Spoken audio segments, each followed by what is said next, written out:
Bonjour à toutes et à tous et bienvenue pour cette nouvelle vidéo, leur vidéo qui s'actualise puisque dans la précédente vidéo qui a été chargée sur YouTube récemment, évidemment je n'avais pas l'information parce que c'est difficile de monter les vidéos, de les charger sur YouTube, surtout quand j'ai un PC qui marche une fois sur deux parce que Windows prend tellement de place qu'à chaque fois qu'il fait un check, mon PC, il est 10 fois plus lent que l'habitude.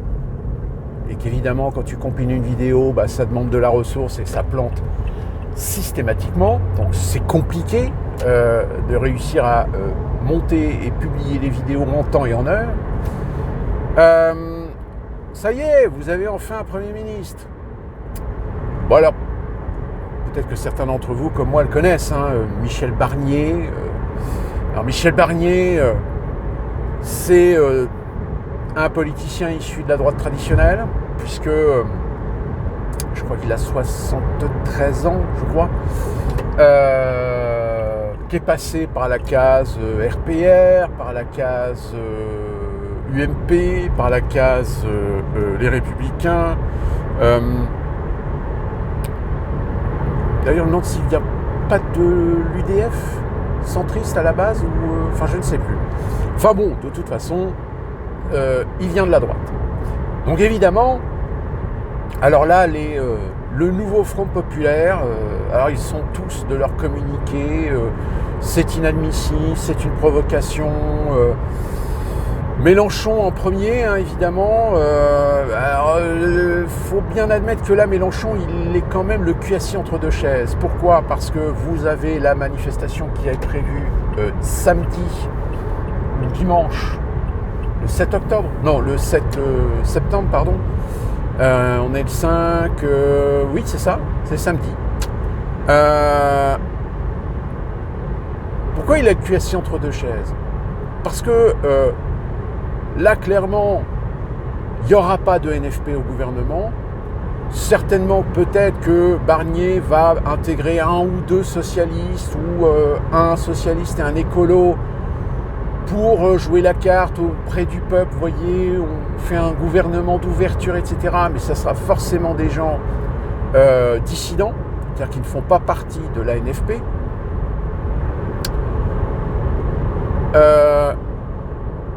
Le cul assis entre deux chaises parce que qu'est-ce qui lui reste aujourd'hui ?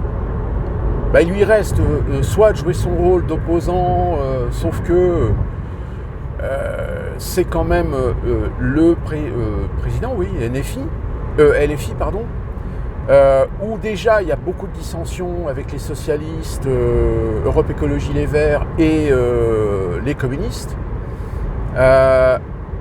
Je pense que dans les prochains jours, il y a certaines personnalités de la NFP qui vont certainement mettre la responsabilité de la décision de Macron sur le dos des LFI. Très clairement, ils vont dire si on n'est pas au gouvernement, c'est de votre faute parce que vous n'avez pas su fermer vos gueules, vos petits chiens de garde là qui, alors surtout en plus, casse-tête. Oui, là, dommage, mauvais calcul.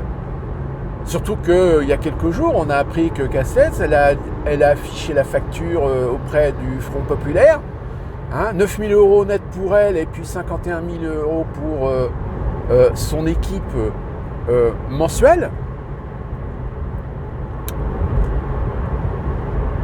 Oui, le SMIC à 1 600 € net par mois, ouais, mais par contre, moi, 9 000 € net par mois.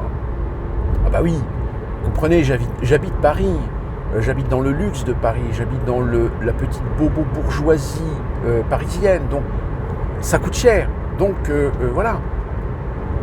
Donc là, évidemment, la publication de cette requête auprès de NFP, je ne suis pas certain que la NFP va utiliser Casse-Tête pour éventuellement jouer la carte politique. Pourquoi pas mettre Casse-Tête candidate à la présidentielle ? Non, je ne pense pas. Donc voilà. beaucoup de bruit pour rien finalement. Parce qu'on s'y attendait que Macron ferait en sorte d'écarter NFP. Moi, j'étais plutôt dans quelque chose, voilà, d'un Premier ministre socialiste, mais hors NFP, histoire de dire, voilà, je nomme un socialiste parce que les socialistes font partie du NFP, etc. Mais là, non. Bah non, Barnier, républicain. Voilà, boum. Alors, on ne sait pas pour l'instant qu'est-ce qu'il va y avoir au gouvernement. En revanche, attention, parce que Barnier, c'est un pro-européiste, c'est un européiste dans le sang, dans la chair. Il a même été commissaire européen. Je crois qu'il a eu 2 mandats ou 3 mandats, je crois, sur différents postes, dont il a été chargé de la transition du Brexit.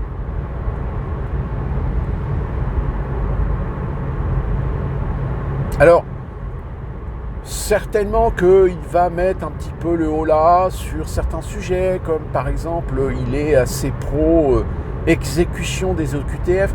Mais qu'est-ce que ça veut dire, exécution des OQTF ? OQTF, c'est une décision administrative, c'est pas une décision judiciaire. Ou alors, il faut réformer la loi, il faut réformer le texte. Et faire en sorte que l'OQTF devienne non plus une décision administrative, mais une procédure de reconduite à la frontière. Alors, attention, nous avons le Rassemblement national, Marine Le Pen, qui dit, nous, pour l'instant, nous levons toute possibilité de faire une censure sur ce gouvernement. Nous allons voir. Moi, je vous mets mon billet que Barnier, qu'est-ce qu'il va faire ? Il va jouer la carte d'une politique un peu plus sévère vis-à-vis de l'immigration, et quoique encore, étant donné qu'il est européiste, je ne pense pas qu'il va se mettre à dos les pro-immigration européistes, qu'il va se mettre à dos l'accord de Marrakech. Donc, voilà, je veux dire, est-ce que finalement, Barnier n'est pas une solution pour caresser dans le sens du poil le Rassemblement national et réussir peut-être à obtenir la consensualité du Rassemblement national lors de la gestion du pays par le biais du pouvoir exécutif vis-à-vis du pouvoir législatif ? Parce que oui, c'est clair que on va être clair, Barnier, républicain, Macronie, plus RN, à la limite, tout ce qui pourrait éventuellement en accord avec l'ensemble des idéologies de ces partis, ça va passer finger in the nose. Et l'opposition du NFP, allez vous faire foutre. Vous l'avez dans le cul. Parce que je pense que, alors, il y a cette théorie qui disait que Macron voulait que le RN gagne les élections législatives pour avoir un gouvernement de cohabitation et pendant 2 ans faire la démonstration que le RN est totalement incapable de gérer le pays et sauver ainsi l'élection 2027 avec son dauphin. Sauf que malheureusement, les choses apparemment ne se sont pas passées comme prévu. Il n'a pas su contrôler cette idée de faire barrage systématiquement au Rassemblement national, quelles que soient les échéances électorales. Et du coup, le RN n'a pas obtenu de majorité absolue, et donc Macron, voilà, c'est pour ça que ça fait depuis 2 mois qu'il tâtonne, ça fait depuis 2 mois qu'il traîne la patte. Or, nommer un Premier ministre NFP avec forcément du LFI dans le gouvernement n'aurait tenu que 48 heures, puisqu'il se prenait une motion de censure majoritaire à l'Assemblée nationale. Donc, rebelote, on repartait, je dirais, sur les mêmes bases que la problématique même d'un gouvernement, enfin d'un pays ingérable. Donc, maintenant, on va voir le gouvernement. Qu'est-ce qu'il va y avoir dans ce gouvernement ?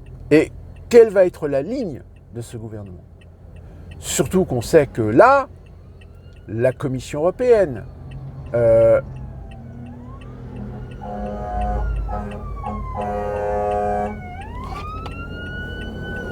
ambulance. Commission européenne qui fait les gros yeux, le FMI aussi qui commence à faire les gros yeux. Donc budgétairement, si vous voulez, va y avoir du serrage de ceinture. Sauf que le problème, c'est que le serrage de ceinture, où est-ce qu'il va aller? Est-ce qu'on va encore réduire encore plus les budgets de la santé, de la sécurité, des prestations sociales, etc. Et laisser, encore une fois de plus, ce petit milieu bourgeois parisien se goinfrer aux frais de la princesse. C'est un petit peu le problème. Mais très clairement, Macron, je pense, a plus ou moins réussi à revenir à la source du projet. C'est-à-dire réussir à peut-être amadouer le Rassemblement national pour réussir à avoir sur certains sujets, sur certaines lois, une majorité garantie que ces lois passent. Et finalement, balayer la NFP, surtout balayer finalement les LFI. Pourquoi ? Je vous disais tout à l'heure que Mélenchon avait le cul assis entre deux chaises. Parce que soit il reste dans l'arc républicain et accepte la décision du président de la République en jouant son rôle d'opposant, ou alors, par vengeance, il pousse le pays au chaos. Il fout le bordel dans le pays. C'est-à-dire que là, il lâche tous les chiens galeux de son camp en tout et pour tout. Et c'est peut-être ce que Macron souhaite pour pouvoir, à un moment donné, si la gauche, surtout les filles, foutent le brin dans le pays, foutent le bordel dans des quartiers, etc., eh bien, sévir, punir, et finalement, peut-être avoir recours à l'article 16. Tout dépend de comment ça va monter. Mais, sincèrement, à part sur Paris, à part quelques centaines de petites énergumènes, je vois pas comment. Ils vont pouvoir foutre le bordel dans le pays. Donc, advienne que pourra, à suivre, à voir, à observer. Et nous, on se retrouve très prochainement pour une nouvelle vidéo. Et d'ici là, portez-vous bien et surtout, soyez prudents.